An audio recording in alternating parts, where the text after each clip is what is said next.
Driving ഉണ്ട് ഓഫീസിലേക്കുള്ള സ്ലോയിലാണ് driving two wheeler. അപ്പോൾ ഇത് കറക്റ്റ് കേൾക്കും, നമുക്ക് അങ്ങനെ എഫക്റ്റ് ആകാം. കാരണം ആ സമയത്ത് കോളും കാര്യമൊന്നുമില്ല. പിന്നെ അഥവാ തിരക്കാവുകയാണെങ്കിൽ അവിടെ പോസ് ചെയ്യും, ടൈം നോക്കി വെക്കും, ഒരു ഫ്രീ ടൈം കിട്ടുന്നതിന് ബാക്കി ചെയ്യും.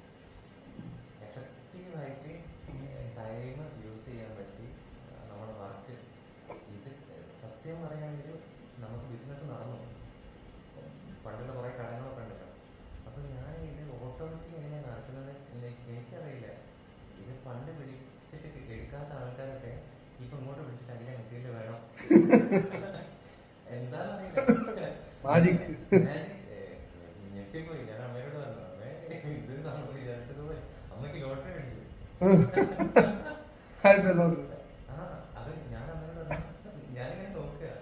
അപ്പം 47.07 അങ്ങനെയാണ്, 47.29 വന്നു. അപ്പൊ ഞാൻ പറഞ്ഞു, അമ്മ ജസ്റ്റ് മിസ്സായിട്ടുണ്ട് 100 രൂപ. നമ്മൾ താഴേന്ന് മേലോട്ടാണ് നോക്കുക. അപ്പം മേലോട്ട് എത്തിയപ്പോ സെയിം 5000 രൂപ അടിച്ചിട്ടുണ്ട്. ഇത് ഞാനൊന്ന് നല്ലപോലെ നോക്കി, നമ്പർ മാറിപ്പോയോ. അങ്ങനെ തന്നെ അമ്മ അടിച്ചിട്ടുണ്ട് സംഭവം. അതുപോലെ തന്നെ നമ്മുടെ വീട്ടില് ഒരു കാലത്തും നമ്മള് ഈ തേങ്ങ ഉണക്കാനിടുകയാണെങ്കിൽ ഫുള്ള് പൂപ്പ് വരിക ചെയ്യുക. ഇപ്പൊ അതില് വരെ മാറ്റം എന്ന് പറയുകയാണെങ്കിൽ നല്ല വെളിച്ചെണ്ണ കിട്ടി, എന്താ ഒരു പൂവൊക്കെ വെക്കാൻ തോന്നി, ചെടിയൊക്കെ കൊണ്ടുവരാൻ തോന്നി, നമ്മള് കുറച്ച് വെള്ളമൊക്കെ ഒഴിക്കാൻ തോന്നി. നേച്ചറിലേക്ക് ഇറങ്ങി. സത്യമായിട്ട് പറയാം, ഭയങ്കര ഫീൽ എന്ന് പറഞ്ഞാല് നമ്മളോട് സംസാരിക്കുന്ന ആൾക്കാരും അങ്ങനെ തന്നെയാണ്. ഇപ്പൊ നമ്മള് വരുന്ന വഴിക്ക് നമുക്ക് അങ്ങോട്ട് ചിരിക്കാൻ തോന്നും, അവർ ഇങ്ങോട്ട് ചിരിക്കും. പണ്ട് നമ്മള് ടെൻഷനൊക്കെ കയറിയിട്ട് ചിരിക്കണ്ട. ഇപ്പൊ എല്ലാവരും ഇത് കണക്ഷൻ ഉണ്ട്. നമുക്ക് അങ്ങനെയല്ല, സത്യസന്ധമായിട്ട് പറയാം. അതെ, നമ്മള് വേറെ എന്തോ സംഭവമാണ്, അവര് വേറെ ആൾക്കാർ. ഇപ്പൊ ഞാൻ വരുന്ന സമയത്ത് അമ്പലത്തിൽ കയറിയിട്ടാണ്. അപ്പൊ അവിടെ നമുക്ക് എല്ലാവരും നമ്മളോട് സംസാരിക്കുന്നുണ്ട്. അങ്ങനെ ഒരു കണക്ഷൻ ഉള്ള പോലെ, ഒരു കുടുംബത്തിലേക്ക് വരുന്നത് പോലെ. ഇപ്പൊ തിരുമേനിയാണെങ്കിൽ ഒരു നമ്മുടെ ഫാമിലി മെമ്പർ, എന്ന് വെച്ചാൽ കണക്ഷൻ വന്നു കഴിഞ്ഞു. അതുപോലെ ഇപ്പൊ റോഡിൽ കൂടെ നടക്കുന്ന ആൾക്കാരിട്ടൊന്ന് ചിരിക്കാൻ തോന്നുന്നു, അവര് നമ്മളോട് ചിരിക്കുന്നത്. പള്ളിയിലൊന്നുമില്ല. സത്യം പറയാ, മാജിക് എന്നൊക്കെ പറയുന്ന പോലെ അത് കറക്റ്റ് ഫീൽ ചെയ്യാൻ പറ്റുന്നു. ആദ്യം ഞാൻ പറയാം ഓട്ടോമാറ്റിക്കായി ബിഫോർ ആഫ്റ്റർ ADBC എന്നൊക്കെ പറഞ്ഞു, ഈശയ്ക്ക് ശേഷവും ഈശയ്ക്ക് മുൻപും. അത് എനിക്ക് ഫോണിൽ കൂടെ വോയിസ് അയച്ചിട്ടൊന്നും തൃപ്തി വരുന്നില്ല. സത്യം പറയാനല്ലോ, തൃപ്തി വരുന്നില്ല. നമ്മൾ പറയണല്ലോ, തിരക്കായോണ്ട് വോയിസ് ഇടാൻ പറയുന്നത്. അങ്ങനെയല്ല തിരുവനന്തപുരം, ഞാൻ കോൾ ചെയ്താലും വോയിസ് ചെയ്താലും തൃപ്തി വരുന്നില്ല. നേരിട്ട് കണ്ട് പറഞ്ഞാലേ തൃപ്തി വരുന്നില്ല. ഞാൻ അവരോട് എനിക്ക് പോകണോ, തൃപ്തി വരുന്നില്ല. നമുക്കൊരു നല്ല കാര്യം. ക്ലയൻസ് ഒക്കെ ഹാപ്പിയാണ്. ക്ലയൻസോ അവര് ഹാപ്പി, അവര് വെയിറ്റ് ചെയ്യുന്നു നമുക്ക് വേണ്ടിയിട്ട്. അതായത് പണ്ട് നമ്മുടെ തെറി പറയുമായിരുന്നു, വർക്ക് നീങ്ങിയില്ലെങ്കിൽ വിളിച്ചിട്ട് ചീത്ത പറയുമായിരുന്നു. ഇത് എന്താണ്, എന്ത് കുന്താണ് നിങ്ങൾ വർക്ക്. ഇപ്പൊ ഞാൻ കറക്റ്റ് പറയും, സാറേ ഇത് ഇതുകൊണ്ടാണ്, നമുക്കും പറയാൻ പറ്റുന്നു. സാറേ നല്ലതുപോലെ വർക്ക് നീങ്ങണേ കുറച്ച് ടൈം എടുക്കും. ചെയ്തോ, ഒരു കുഴപ്പമില്ല. സൈറ്റിൽ പണിക്കാരെ വിട്ടിട്ട് 2 ദിവസമായി. ക്ലയന്റിന് ഒരു കുഴപ്പമില്ല, ക്ലയന്റ് ഓൾറെഡി പേയ്മെന്റ് ചെയ്തു. അത് വെയിറ്റ് ചെയ്യാം. സൈറ്റിൽ പോയപ്പോൾ ക്ലയന്റിന് ഒരു കുഴപ്പമില്ല, നല്ല മതി. നമ്മൾ വിചാരിക്കുന്ന ഓട്ടോമാറ്റിക് നടക്കുന്നത്. കട കൊടുക്കാനുള്ള ആൾക്കാരുണ്ട്, അവർ പണ്ട് വിളിച്ചാലും എനിക്ക് ഫോൺ എടുക്കാൻ പേടിയായിരുന്നു. നമ്മുടെ ചെറിയ പ്രായമല്ലേ. അപ്പൊ ഇപ്പൊ വിളിച്ചിട്ട് പറയും, ആ സന്ദേശ ചേട്ടാ ഇങ്ങനെയാണ് കാര്യം, വർക്ക് എഴുതുന്നുണ്ട് തന്നേക്കാം, കുറച്ചൊന്ന് ചെയ്ത് കിട്ടുമോ എന്ന് പറയും. ഞാൻ സത്യം പറഞ്ഞ ഞെട്ടിപ്പോയി. ഇത് നമ്മള് പറയല്ലോ, ഇത് വിശ്വസിക്കാൻ പറ്റുന്നില്ല. അതേപോലെ അമ്പലത്തിലൊക്കെ പോയിട്ട് അച്ഛൻ അവിടെ പൂജാരിയാണ് കുടുംബക്ഷേത്രത്തിൽ. അപ്പം അത് കുടുംബക്ഷേത്രത്തിൽ എപ്പോഴും അങ്ങോട്ടും ഇങ്ങോട്ടും വഴക്കൊക്കെ ഉണ്ടാവില്ല. അപ്പൊ അവിടെ എത്തിയിട്ട് മറ്റേ ടീമുകളുടെ കുറെ അല്ലാത്ത കാര്യങ്ങളൊക്കെ ചെയ്യുന്ന അച്ഛനോട് വെച്ചാൽ ഇവിടെ അങ്ങനെ കാര്യങ്ങൾ ഉണ്ട് കേട്ടോ, അവര് തീരെ വൃത്തിയില്ലാണ്ട് ചെയ്യുക. അതിന്റെ അച്ഛനെ ഗുരുതിയൊക്കെ ചെയ്യുന്ന സമയത്ത് അച്ഛനൊക്കെ അവരെ പറ്റിച്ചാലും.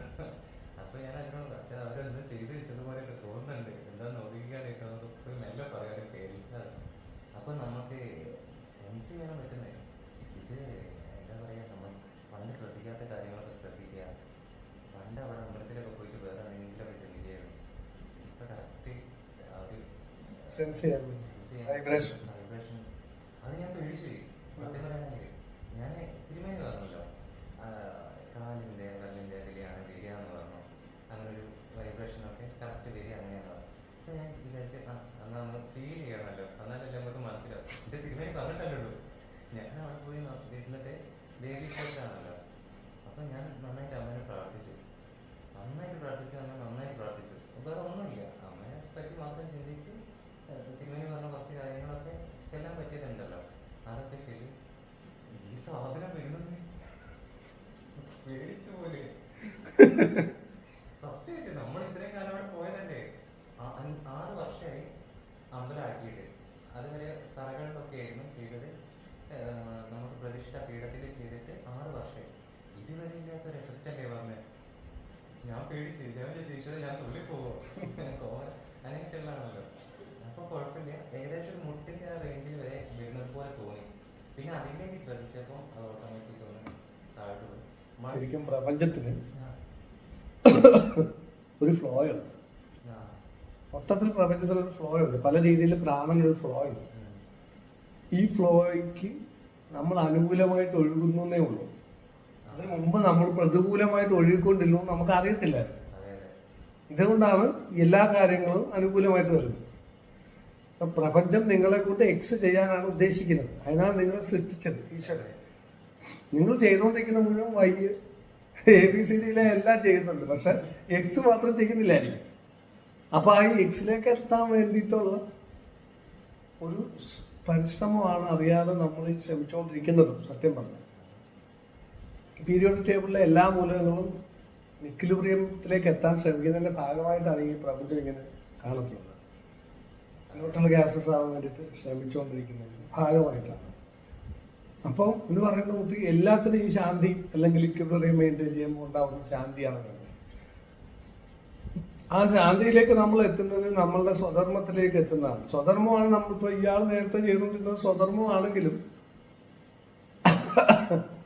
അതുമായിട്ട് കണക്റ്റഡ് അല്ല.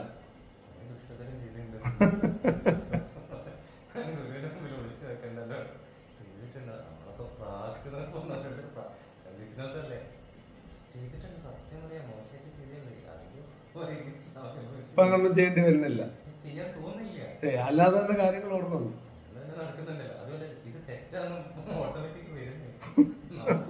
ഞാനത് മിനിമം തെറി പറയാനും കൂടെ പറ്റുന്നില്ലെന്ന് ഞാനതാ ഞെട്ടിപ്പോയത്. മറ്റേത് നമ്മളെ ഈഗോ പെട്ടെന്ന് വർക്കാവില്ലല്ലോ, ഇത് അങ്ങനത്തെ സാധനം വർക്കാവുന്നില്ല. അപ്പഴാ നമുക്ക് ഡൗട്ട്, ഇത് എങ്ങനെ ഉണ്ടായിരുന്നല്ലോ, ഞാനിതല്ലല്ലോ, ഇത് വേറെ ലെവലിൽ. അതെ, എല്ലാവർക്കും ഈ കണക്ഷൻ കിട്ടിക്കൊള്ളണമെന്നില്ല. ദീക്ഷ എടുത്തു കഴിഞ്ഞാൽ എല്ലാവർക്കും ഉടനെ തന്നെ അങ്ങനെ കിട്ടിക്കൊള്ളണമെന്നില്ല, പക്ഷെ ഒരുപാട് പേർക്ക് ഇങ്ങനെ കിട്ടാറുണ്ട് കണക്ഷൻ. പക്ഷെ ഇത് പോവാതെ നോക്കണം എന്നുള്ളതാണ് പ്രധാന പ്രശ്നം. ഇനി ഇത് പോകുന്നൊരവസ്ഥ അത് തരണം ചെയ്ത് കിട്ടണം. ഇതിങ്ങനെ കുറച്ചങ്ങോട്ട് കഴിയുമ്പോൾ നമുക്ക് അഹങ്കാരം വരും. ഇപ്പൊ പറയും അല്ല ദേവിയാണെന്ന് അങ്ങനെ. കുറച്ച് കഴിയുമ്പോൾ ഇതിന്റെ ഉത്തരവാദിത്വം എപ്പോഴും മൈൻഡ് ഏറ്റെടുക്കും. എപ്പോഴും നമ്മൾ ഈശ്വരാധീനം കൊണ്ടോ മറ്റു പല സംഭവങ്ങൾ കൊണ്ടൊക്കെ നമ്മൾ വളരെ ഹെൽപ്പ് കൊണ്ടൊക്കെ നമ്മളൊരു സക്സസ്സിലേക്ക് എത്തിക്കഴിയുമ്പോൾ അതിൻ്റെ റെസ്പോൺസിബിലിറ്റി മൈൻഡ് ഈഗോ അങ്ങ് ഏറ്റെടുക്കും. എപ്പോഴും സംഭവിക്കുന്നത് ആളുകൾക്ക് ഞാൻ കഷ്ടപ്പെട്ടിട്ടല്ലേ, എൻ്റെ എഫർട്ട് അതിനകത്തില്ലേ, എൻ്റെ ബുദ്ധിയില്ലേ, എൻ്റെ കഴിവില്ലേ, ഇതൊന്നും ഇല്ലാതെ നടക്കുമോ?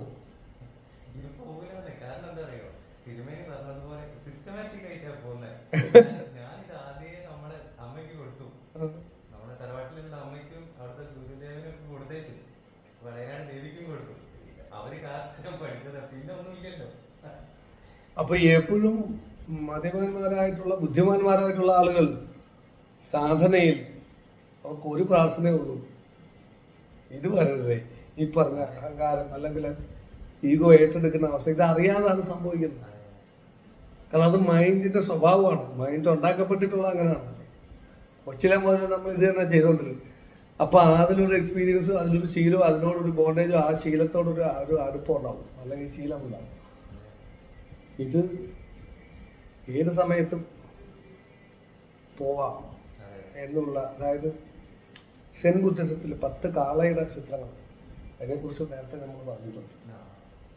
10 bulls of Zen, അതിൻ്റെ ബ്ലോഗൊക്കെ കണ്ടിട്ടുണ്ട്. ബുദ്ധൻ സെൻ ബുദ്ധിസത്തിലുള്ള ഗുരുക്കന്മാർ ശിഷ്യന്മാർ എൻലൈറ്റൻമെൻ്റ് 10 പടികൾ പഠിപ്പിക്കാൻ വേണ്ടി ഉണ്ടാക്കിയിട്ടുള്ള 10 കാളയുടെ ചിത്രങ്ങളും അതിൻ്റെ ഒരു 4 ലൈൻ കവിതയുണ്ട്. ആദ്യം ഞാൻ കാളയെ തേടുന്നു, അന്വേഷിക്കുന്നു. ഈ കാള എന്ന് പറഞ്ഞ ഒരു സിമ്പിളാണ് ഒരുപാട് കാര്യങ്ങളുണ്ട്. ആത്മീയതയുടെയും എന്നാൽ ഒക്കെ സിമ്പിളാണ്. ആദ്യം കാളയെ അന്വേഷിച്ച് നടക്കുന്നു. ഇടതോർന്ന പുല്ലുകളൊക്കെ വകഞ്ഞു മാറ്റി ഞാൻ കാളയെ അന്വേഷിക്കുന്നു. അതൊക്കെ ഈ മതങ്ങളും സംഭവങ്ങളൊക്കെ അതിൻ്റെ ഇടയിൽ പക്ഷെ കാണുന്നില്ല. അപ്പം അങ്ങനെ പോകുന്നു. അപ്പം അതിനെക്കുറിച്ച് ഡീറ്റെയിൽ ആയിട്ട് നമ്മൾ എക്സ്പ്ലെയിൻ ചെയ്ത് എഴുതിയിട്ടുണ്ട്. അപ്പം അങ്ങനെയുള്ള കാളയുടെ കാൽപ്പാടുകൾ കാണുന്നു. ഇങ്ങനെ അപ്പോൾ കാള ഒരു കാള ഉണ്ടെന്ന് മനസ്സിലാകുന്നു. അതിൻ്റെ കാള കടത്തിയിൽ കാള കാണുന്നു. അറ്റത്ത് സ്ഥലത്ത് പള്ളിപ്പുറപ്പോൾ കാള കാണുന്നു. ഇങ്ങനെയൊക്കെയാണ് രസമാണ്. അപ്പം അതിനകത്ത് കാളെ കാണുന്നു. അത് കഴിഞ്ഞ് കാളെ കയറി പിടിക്കാനുള്ള മൽപ്പിടുത്തമാണ്, കാളെ കീഴ്പ്പെടുത്താൻ. കാളയും ഈ ആളും കൂടെയുള്ള മൽപ്പിടുത്തമാണ്. അപ്പോൾ കാള ഇടയ്ക്ക് വലിച്ചുകൊണ്ട് സമതലങ്ങളിൽ കൂടെ ഒക്കെ ഓടി കിടക്കും. ഇയാളെ വലിച്ചരച്ചുകൊണ്ട് അവസാനം കാളെ കീഴ്പ്പെടുത്തിയിട്ട് കാള മേളിൽ കയറിയിരുന്ന് ഓടക്കുയിൽ വായിച്ച് വരുന്നതായിട്ടാണ്. അങ്ങനെ വരുമ്പോൾ പിന്നത്തെ 2-3 ചിത്രങ്ങൾ പോലെ രസമാണ്. അങ്ങനെ കാളയും ഞാൻ കുടിലിൽ വന്നിട്ട് കാളയെ അവിടെ കെട്ടിയിട്ടപ്പോൾ കാളയും ഞാൻ കുടിലും എല്ലാം അപ്രത്യക്ഷമാകുന്നത്. ഒരു റൗണ്ട് മാത്രമാണ് അവിടെ, ഒരു ബ്ലിസ്സിലേക്ക് എത്തുന്നു. അപ്പോൾ ഇതെല്ലാം അതിവർത്തിച്ച് കഴിഞ്ഞു. അപ്പം കാള ആളുടെ കീഴടക്കം കഴിഞ്ഞു. അപ്പം അതിനകത്ത് ഒരു ഡയലോഗുണ്ട്. ഞാൻ കാളയെ നിയന്ത്രിക്കാനുള്ള കീഴ്പ്പെടുത്താനുള്ള ചാട്ടയും കയറും ഉപേക്ഷിച്ച് കളഞ്ഞു. എവിടെ ഉപേക്ഷിച്ചെന്നാ പറയുന്നത്? കാളയെ നിയന്ത്രിക്കാനുള്ള എന്ന് വെച്ചാൽ അതിനെ കീഴ്പ്പെടുത്തിയേ. ഇപ്പൊ കാള കീഴ്പ്പെട്ടല്ലോ, ഇനിയിപ്പോ അതിന്റെ ആവശ്യം വരത്തില്ലല്ലോ. അത് ഞാൻ ഉപേക്ഷിച്ച് കളഞ്ഞു. എവിടെ? അല്ല, ഉപേക്ഷിച്ച് കളഞ്ഞു. എവിടെയാന്ന് വെച്ചാ ഉപേക്ഷിച്ച് കളഞ്ഞു എന്റെ കുടില്. എന്റെ വീട്ടിനകത്ത് ഞാൻ ഉപേക്ഷിച്ചു. ശരിയിലല്ല, അതിന്റെ വെളിയിൽ ഉപേക്ഷിച്ച് കളഞ്ഞ് എന്റെ കുടിലിനെ എടുത്തു പറഞ്ഞേക്കുന്നത്. സെൻ ആചാര്യൻ എന്തുകൊണ്ടാണ് എൻ്റെ കാളയെ നിയന്ത്രിക്കാനുള്ള ചാട്ടയും കയറും ഞാൻ ഉപേക്ഷിച്ച് കളഞ്ഞത് എന്നേക്കുമായി? എവിടെ? എന്റെ കുടില്. എന്താ അങ്ങനെ പറയാൻ കാരണം? അല്ല, വെളിയിൽ ഉപേക്ഷിച്ച് കളഞ്ഞെന്താ കുഴപ്പം? അത് വെളിയിൽ അങ്ങ് ഉപേക്ഷിച്ച് കളഞ്ഞാൽ പോരെ? വല്ല തോട്ടിലോ വല്ലയിടത്തോട്ടോ എന്നേക്കുമായിട്ട് ഉപേക്ഷിച്ചാൽ പോരെ? എന്തിനാ വീട്ടിനകത്ത് ഉപേക്ഷിക്കും? അല്ല, ഇനിയും വേണ്ടി വരും ചിലപ്പോ.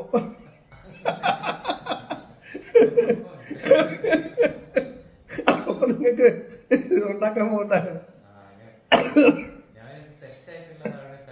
ഇനിയും വേണ്ടി വരും. മനസ്സിലാവുന്നുണ്ടോ? അങ്ങനെ വിട്ടുകൂടാന്ന്. അതാണ് ഈഗോ എന്നൊരു സാധനം. എപ്പോഴും നമ്മളെ ഈഗോ പിടിച്ചിട്ടോ ഞാൻ എല്ലാം നോക്കി കാള അതിന്റെ പൂർവ്വ സ്വരൂപത്തിൽ അത് തിരിച്ചു അറ്റാക്ക് ചെയ്യുന്ന അവസ്ഥ വരുന്നെന്ന് പറയാൻ പറ്റത്തില്ല. ശരിക്കും നമ്മൾ പേടിക്കേണ്ട ആരെയാ? നമ്മൾ തന്നെയാ. മനസ്സിലായി? അന്നത്തോടു കൂടി നമ്മളെ തകർച്ചയാണ്. ആദ്യം ഈ ബന്ധം പോകും. മനസ്സിലാവുന്നുണ്ട്? ആദ്യം ഈ ബന്ധം പോകും. ദേവിയായിട്ടും ഈ ബ്ലിസ്സും എല്ലാം പോകും. ഇതൊക്കെ ഒരു ഓർമ്മയായിട്ടും മാറും. പിന്നെ യുക്തിവാദം പറയും, ഇതൊന്നും ഇല്ലെന്ന് പറയും. ഇതൊക്കെ മനസ്സിലായി അന്നത്തെ ഒരു വട്ട്. എന്തോ കോയിൻസിഡൻസ് ആയിട്ട് എന്തൊക്കെ ഒരു പോസിറ്റീവ് ഒക്കെ ഉണ്ടായി. പിന്നെ ഇതൊക്കെ ഒരു തോന്നലാണ്, ഇതൊക്കെ ഒരു ഫ്രീക്വൻസിയാണ് അല്ലേ? അപ്പം ഇതൊന്നും മനസ്സിലാവാത്ത പല ആളുകളും നമ്മുടെ വീഡിയോയിലൊക്കെ അടി വന്നു തെറിയൊക്കെ അവരുടെ ഒരു ലോകത്തേക്ക് പോകും. കുറെ പച്ചത്തെറി അടിയിൽ ടൈപ്പ് ചെയ്തത് നമുക്ക് പ്രശ്നമൊന്നുമില്ല, നമ്മളങ്ങ് ഡിലീറ്റ് ചെയ്യാത്ത. അവന് ടൈപ്പ് ചെയ്യാൻ ഒരു 10 അക്ഷരം ടൈപ്പ് ചെയ്യാൻ 10 പ്രാവശ്യം ക്ലിക്ക് ചെയ്യണം. എനിക്ക് ഡിലീറ്റ് ചെയ്യാൻ ഒറ്റ ക്ലിക്ക് ചെയ്താൽ മതി. അപ്പം ശരിക്കും നമ്മൾ ഇങ്ങനെ ചില പ്രശ്നങ്ങളാണ് ഇനി വരാൻ സാധ്യത. അത് നമ്മൾ വരാതിരിക്കാൻ വേണ്ടി എന്തൊക്കെ ചെയ്യാൻ പറ്റുമെന്നാണ്. ഇനി ആദ്യം ഇത് കിട്ടാൻ വേണ്ടിയിട്ടാണ്, പിന്നെ ഇത് കിട്ടിയത് പോവാതിരിക്കാൻ വേണ്ടിയിട്ടാണ് ശ്രദ്ധിക്കുന്നത്. അത്രേ ഉള്ളൂ. നമുക്കൊരു എന്തെങ്കിലുമൊക്കെ നെഗറ്റീവ് വരുമ്പോഴാണ് ഇത് പ്രധാനമായിട്ട് സംഭവിക്കുക. മനുഷ്യ ജീവിതമായ പോസിറ്റീവ് മാത്രമല്ല, നെഗറ്റീവ് വരും. അത് എന്തുകൊണ്ടാണ് നെഗറ്റീവ് വരുമ്പോൾ മാറുന്നതെന്ന് പറഞ്ഞാൽ പോസിറ്റീവ് വരുമ്പോൾ വിശ്വസിക്കുന്നത് കൊണ്ടാണ്.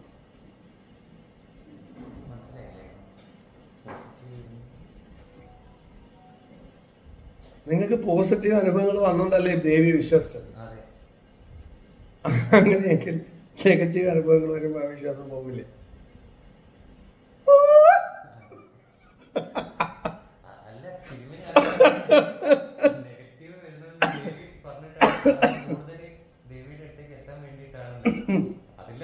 അങ്ങനൊക്കെയാണ്, കുഴപ്പമില്ല. അതിന് മുമ്പ് ഒരു നെഗറ്റീവ് ഉണ്ടായിരുന്നല്ലോ. ആ നെഗറ്റീവ് വന്നത് ഈ പോസിറ്റീവിലേക്ക് ദേവിയിലേക്ക് എത്താനാണ് എന്ന് മനസ്സിലാക്കുന്ന പോലെ അത് നല്ലൊരു തോട്ടാണ്.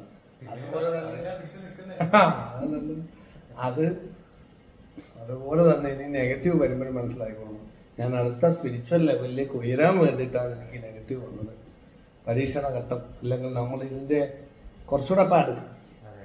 ആ നെഗറ്റീവ് വരുമ്പോൾ നമുക്ക് മുന്നേ അനുഭവം കിടക്കുന്നതുകൊണ്ട് ചില ആൾക്കാർ ബുദ്ധിയുള്ളവർ, ബോധമുള്ളവർ നെഗറ്റീവ് പിന്നെയും വരുമ്പോൾ ഈ നെഗറ്റീവ് എന്തോ ദേവിയായിട്ട് കൂടുതൽ അടുക്കാനായിട്ട് വന്നിരിക്കുക. അപ്പോൾ കൂടുതൽ നാമം ജപിക്കും, കൂടുതൽ സമർപ്പണം ചെയ്യും. അതൊന്നിനും വേണ്ടിയിട്ടല്ല, കൂടുതൽ അടുക്കുകയും ചെയ്യുന്ന ഒരവസ്ഥ. ബിസിനസ് രീതിയിലല്ല, എനിക്കിങ്ങനെ കൂടുതൽ നാമം ജപിച്ചാൽ എൻ്റെ പ്രശ്നമെല്ലാം മാറ്റിത്തരും, അങ്ങനെ രീതിയല്ല.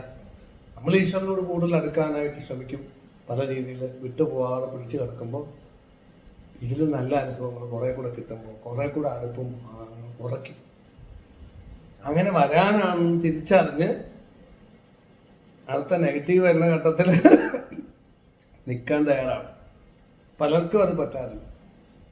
ഭൂരിപക്ഷം വരുന്ന ആളുകൾക്ക് അത് പറ്റാറില്ല. അവർക്ക് ഈ അടുത്ത നെഗറ്റീവ് വരുമ്പോഴത്തേക്കും കണക്ഷൻ പോകും. പിന്നെ എവിടെ ഈ കണക്ഷൻ ഇങ്ങനെ ആലോചിച്ച് നടക്കും, കിട്ടത്തില്ല.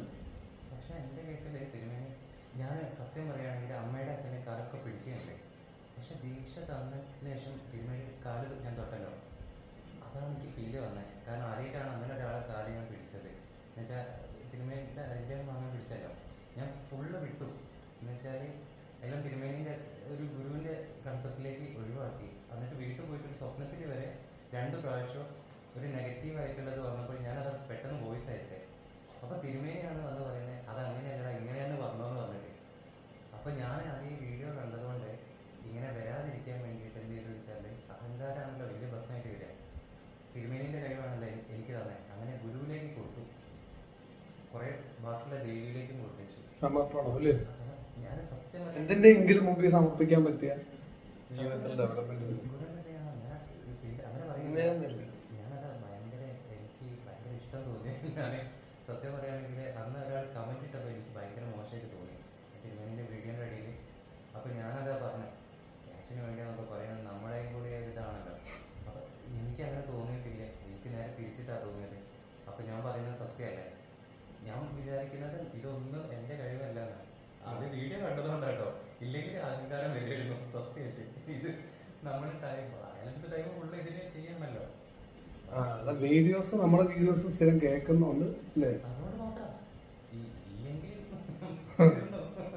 ഈ സൊല്യൂഷൻ വരില്ലല്ലോ. കാരണം അതിനുശേഷം തലവേദന വന്നു. അപ്പൊ ഞാൻ വിചാരിച്ചു ഇത് ഇതുകൊണ്ടായിരിക്കും.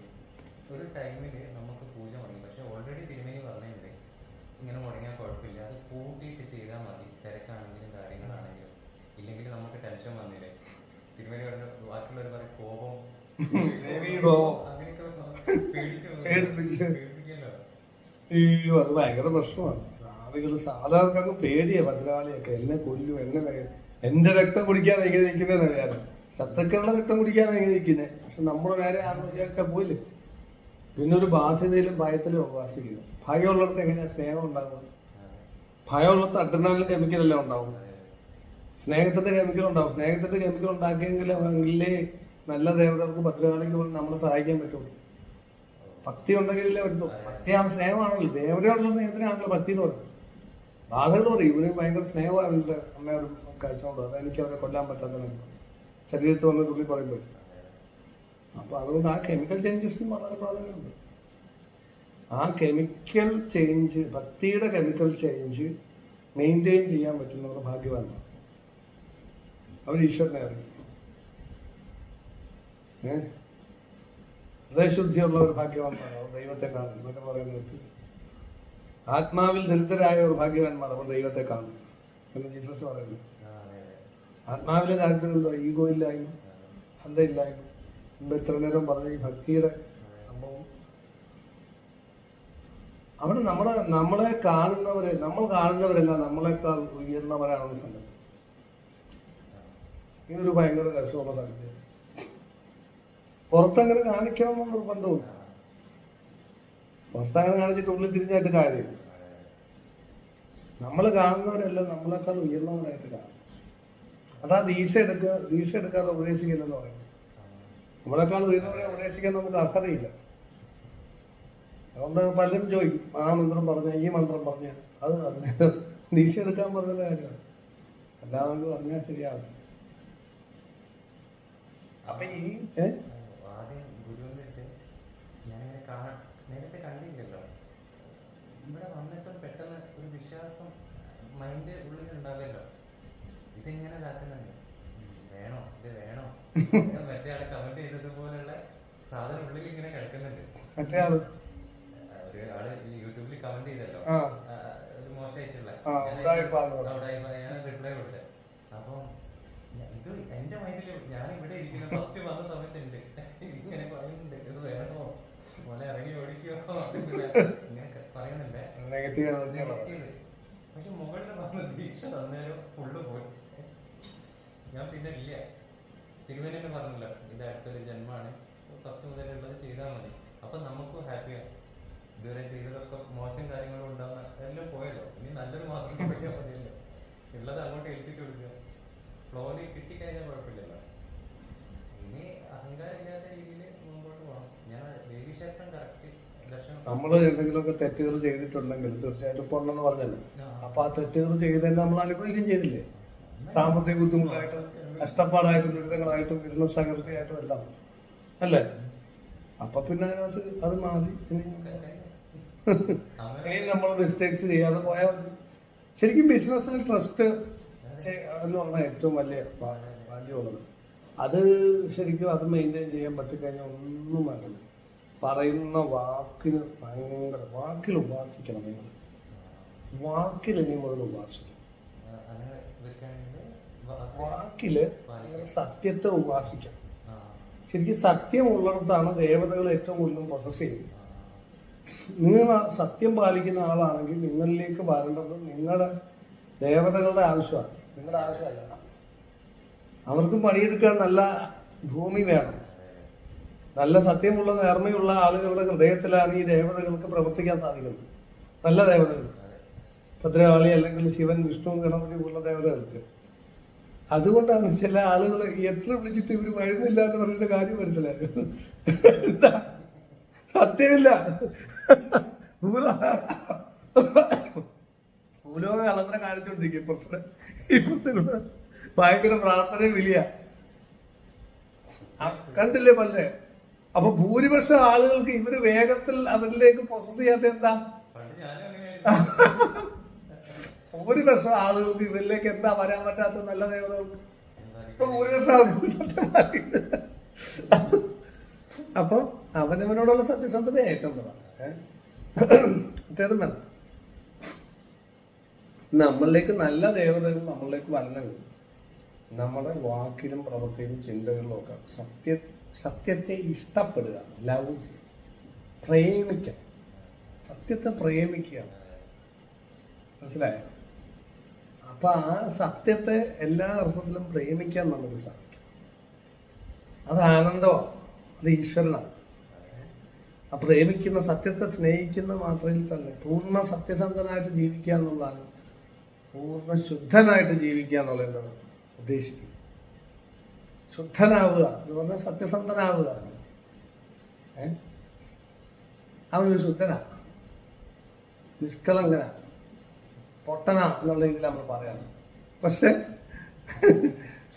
ശുദ്ധത്വം എന്ന് പറഞ്ഞാൽ ശുദ്ധത എന്ന് പറഞ്ഞു കഴിഞ്ഞാൽ ഈ നമ്മളോടുള്ള സത്യസന്ധതയാണ്, നേർമയാണ്.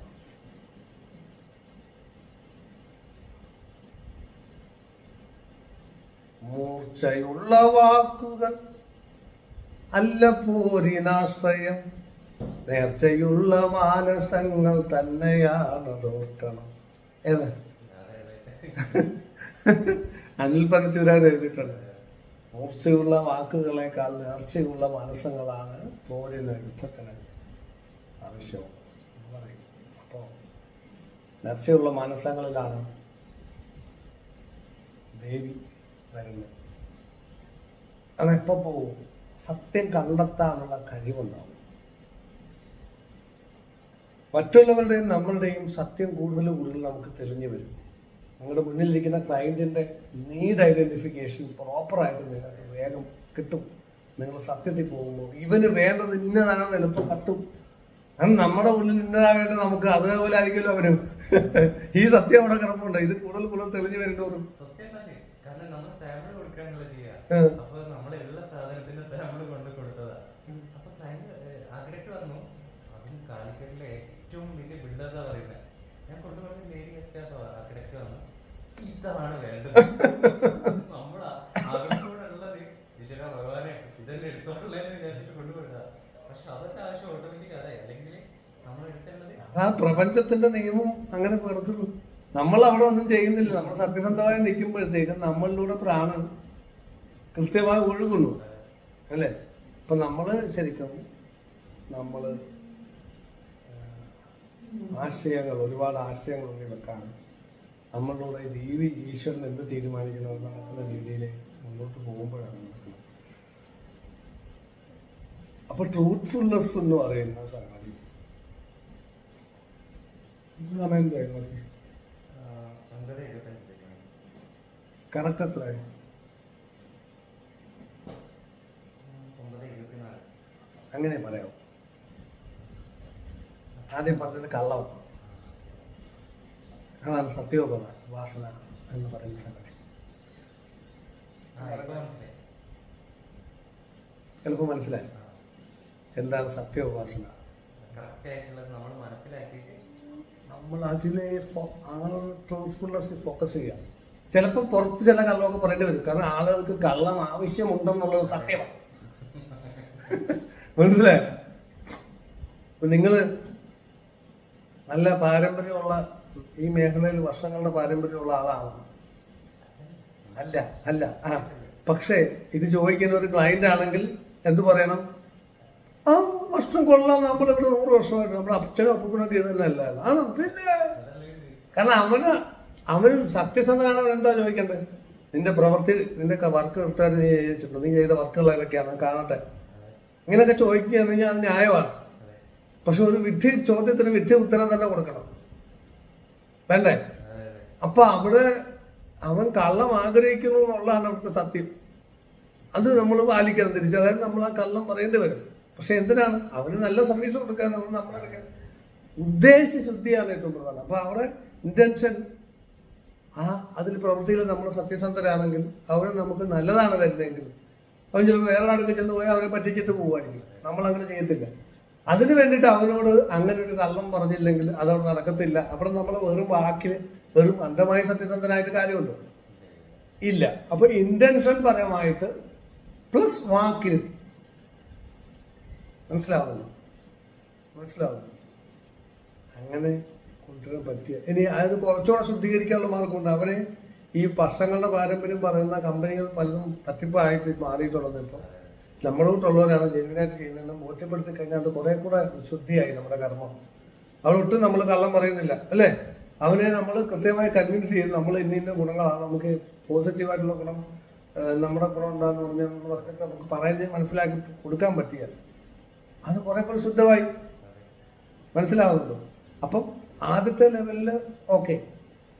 കൂടുതൽ നമ്മളുടെ ശുദ്ധിയെ കൊണ്ടുവന്നുകൊണ്ടിരിക്കുക. വാക്കിലും പ്രവൃത്തിയിലും ചിന്തകളിലും കൂടുതൽ സത്യത്തെ ഇംപ്ലിമെന്റ് ചെയ്ത് വരുന്ന അവസ്ഥ. കാരണം ആദ്യത്തെ രീതിയിൽ പറഞ്ഞാലും കാര്യം നടക്കും, നമ്മുടെ ഉദ്ദേശം നല്ലതാണ്, ഒക്കെ ശരിയല്ലേ? പക്ഷെ കുറച്ചുകൂടി നല്ലത് രണ്ടാമത്തെ എന്ന് പറയാൻ കാരണം എന്താ, ഇവൻ പോയി ഇത് ചെക്ക് ചെയ്യുന്ന സമയത്ത് നാളെ അല്ലെങ്കിൽ ഇവൻ വന്നിട്ട് ഇതെല്ലാം പറ്റിപ്പാന്ന് പറയും. അപ്പൊ നമ്മൾ നല്ല കാര്യങ്ങളും കൂടെ അതിനകത്ത് ഇതായി പോകും. നമ്മൾ ആ പറഞ്ഞ ഒരു കർമ്മത്തിന്റെ പേര്. അങ്ങനെ നമ്മൾ മാക്സിമം നമ്മുടെ കർമ്മശുദ്ധിയെ കൊണ്ടുവന്ന് അതിനെ നമ്മുടെ ഉള്ളിൽ ഈ ദേവത പോവാതിരിക്കാനുള്ള വഴിയാണ് ഈ പറയുന്നത്. മുമ്പേ പറഞ്ഞുകൊണ്ട് വന്നിട്ട് ഈഗോ വന്നിട്ട് ദേവത പോവാതിരിക്കാൻ വേണ്ടിയുള്ള വഴിയാണ് ഈ പറയുന്നത്. ഇത് മെയിൻറ്റെയിൻ ചെയ്യാനുള്ള വഴിയാണ് പറയുന്നത്. ദേവതകൾ നൽകുന്ന സൗഖ്യം, സക്സസ്, സന്തോഷം, വിജയം ഇതൊക്കെ ഉണ്ടാക്കുക എന്നുള്ളതല്ല, അത് മെയിൻറ്റെയിൻ ചെയ്യുന്നവരാണ് ജീവിതത്തിൽ അങ്ങോളം മുന്നോട്ട് പോകുന്നത്. ആദ്യം സെയിൽസിൽ ഒരു ഡയലോഗ് ഉണ്ട്. സെയിൽസിൽ your first time the customer will purchase you, then only they will purchase your product. ശരിയാണ്. You have to sell yourself first, then you sell your product എന്ന് നമ്മൾ സെയിൽസ് ട്രെയിനിങ് ഒക്കെ എടുക്കുമ്പോൾ പറയാറുണ്ട്. അപ്പൊ നമ്മളെ ഒരു കസ്റ്റമർ പർച്ചേസ് ചെയ്യാൻ നമ്മുടെ വിശ്വസ്തതയാണ്. ഒരു തേങ്ങ വയ്ക്കുമ്പോൾ പോലും കസ്റ്റമർ നോക്കും. മാർക്കറ്റിൽ റോഡ് സൈഡിൽ തേങ്ങ വിൽക്കുന്ന ആളാണെങ്കിൽ പോലും, അല്ല എന്ത് വിൽക്കുന്ന ആളാണെങ്കിൽ ആദ്യം നോക്കുന്ന ഇയാൾ ജെനുവിനാണോ, ഒരു കച്ചവടക്കാരൻ ജെനുവിനാണോ എന്നാണ് ആദ്യം നോക്കുന്നത്. ആ ജെനുവിനാണെന്ന് അയാളെ ബോധ്യപ്പെടുത്താൻ പറ്റിയാൽ, ക്ലയൻറ്റിനെ ബോധ്യപ്പെടുത്താൻ പറ്റിയാലേ അവിടെ സെയിൽസ് നടക്കുന്നത്. അതിന് ചെറിയ ഒരു തേങ്ങയാണെങ്കിൽ എന്ത് സാധനം നടക്കുന്നത്. ശരിയാണോ അല്ലേ? അപ്പൊ നമ്മളെ സെല്ല് ചെയ്യുക, നമ്മുടെ വിശ്വസ്തത സെല്ല് ചെയ്യണം. നമുക്ക് സെല്ല് ചെയ്യാൻ എന്താ ഉള്ളത്? സെല്ല് ചെയ്യാനുള്ളത് ആദ്യം നമ്മൾ മനസ്സിലാക്കേണ്ടത് നമ്മുടെ വിശ്വസ്തതയാണ്. രണ്ടാമതാണ് നമ്മുടെ പ്രോഡക്റ്റ്. അപ്പൊ ആ വിശ്വസ്തതയും നല്ല പെരുമാറ്റവും എല്ലാവരോടും. ഇപ്പൊ ഇന്ദ്രൻസ് എന്ന് പറഞ്ഞ നടന് ഇത്രയും ഉയരത്തിലെത്താൻ കാരണം പറയാം, പുള്ളി എല്ലാവരും തന്നേക്കാൾ ഉയരായിട്ടുള്ള രീതിയിലാണ് പെരുമാറുന്നത്. സ്റ്റേജിൽ മാത്രമല്ല, പുള്ളി ഞാൻ നേരിട്ട് സംസാരിച്ചിട്ടുള്ള പുള്ളി ആരോട് സംസാരിച്ചാലും പുള്ളി അങ്ങ് ചെറുതാകും. അപ്പം അവർ ബാക്കിയുള്ളത് വലുതായിട്ട് അങ്ങനെ ചെറുതായിട്ടാണ് പുള്ളി സംസാരിക്കുന്നത്. അപ്പൊ എല്ലാവർക്കും പുള്ളി ഇഷ്ടമാണ്. ശരിക്കും ആളുകൾക്ക് ഇഷ്ടം അല്ലാതെ വരുന്നത് അറിയാം, നമ്മൾ ഇരിക്കുന്ന ആളുകളൊക്കെ വലുതായിട്ട് സംസാരിക്കുന്ന. മനസ്സിലാവുന്നു? ആളുകൾക്ക് ഇഷ്ടമല്ലാതെ പറയാൻ വേറൊരു കാരണമാണ്. ഇപ്പം ഞാൻ ഈ സംസാരിക്കുന്നത് ചിലർക്ക് ഇഷ്ടമല്ല. എന്തുകൊണ്ട് പറഞ്ഞാൽ എനിക്ക് പക്ഷേ ഇങ്ങനെ സംസാരിച്ചേ പറ്റൂ. ട്രൂത്ത് പറയുമ്പോൾ ചിലപ്പം സ്ട്രോങ് ആയിട്ട് സംസാരിക്കേണ്ടി വരും. ഇതിങ്ങനെയാണ് ഇത് സംസാരിക്കുന്ന ആളുകൾക്ക് ഇഷ്ടമല്ല.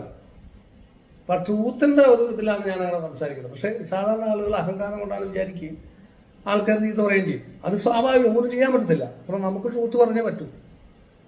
അതുകൊണ്ട് ഈ എക്സെപ്റ്റ് നമ്മുടെ കേസ് വിട്ടിട്ട്, കാരണം നമ്മൾ ഈ ട്രൂത്ത് പറയുന്നതെന്നുള്ള പണി ആയതുകൊണ്ട് ഇതിങ്ങനെ പറഞ്ഞേ പറ്റും.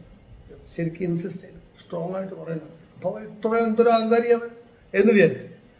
പക്ഷെ മറ്റുള്ള പ്രൊഫഷനിൽ ഈ സംഭവം പ്രോപ്പറായിട്ട് ഇംപ്ലിമെന്റ് ചെയ്തോ എല്ലാവർക്കും നിങ്ങളെ ഇഷ്ടപ്പെടും. അവർ തന്നെ റെക്കമെൻഡ് ചെയ്യും. അവർ പൈസയുടെ അല്ലെ പ്രോഡക്റ്റ് കൊള്ളത്തില്ലെങ്കിൽ ശകലം റേറ്റ് കൂടുതലാണെങ്കിൽ പോലും നമ്മുടെ അണ്ണന് കൊടുക്കാൻ, ചേട്ടാ ആ പുള്ളിക്കാരന് വർക്ക് കൊടുക്കാം, ഇന്നവർക്ക് വർക്ക് കൊടുക്കാം നമുക്ക്. അതെന്താ അത് പുള്ളി നല്ലൊരു കക്ഷിയാണ്. അങ്ങനെ വന്ന് കേട്ടിട്ടില്ലേ?